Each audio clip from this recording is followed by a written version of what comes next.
Regular viewers may also know that I got myself a bike recently, and I'll be bringing you an update on my long-term review of the MT-09 in the near future, but now it's Don's turn to introduce his new long-term bike. Given his unhealthy obsession with speed and power, we can all probably guess what sort of bike he's chosen. So without further ado, let's cross over to the bearded man-child and the new love of his life. Now the big question you might be asking is, why a Hero X-Pulse 200?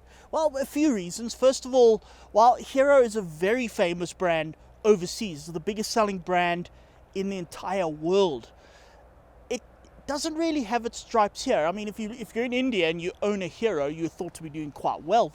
However, here in South Africa, a lot of people have no idea what a Hero is. And already the short time I've had it, I've had a few people going, huh? What's that?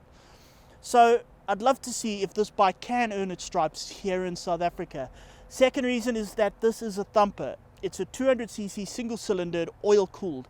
And when I was growing up, thumpers, especially small thumpers, were quite a thing. I mean, XR200s, DL200s, AGs, all those kind of things, they were quite popular. People used to go everywhere on them. I did a desert run the whole way 2,000 kilometers through Namibia on an XR200. It was brilliant. I loved it.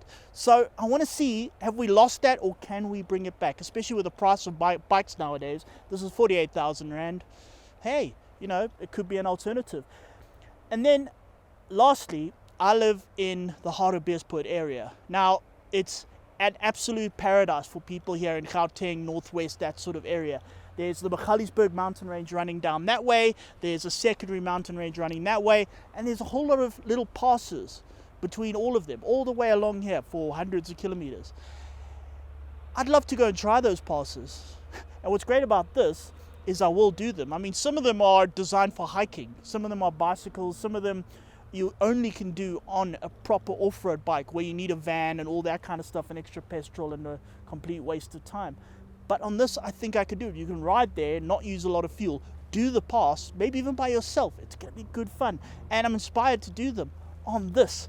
So I think it's going to be a heck of a journey over the next few months, maybe even years.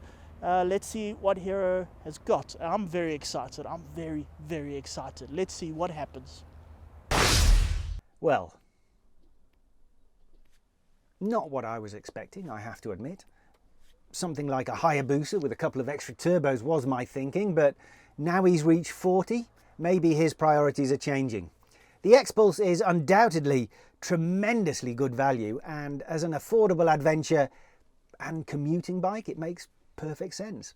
Hero has an admirable reputation for reliability, so I will be interested to see how it survives an extended period living with Don. As anyone who knows him will happily tell you, anything that Don owns, whether that be a car or bike or a house, tends to look like a part of the set of a Mad Max movie after he's had it for even a short while. I don't think he means to trash everything that he comes into contact with. It just happens. He's the Mr. Bean of the motorcycle journalist world.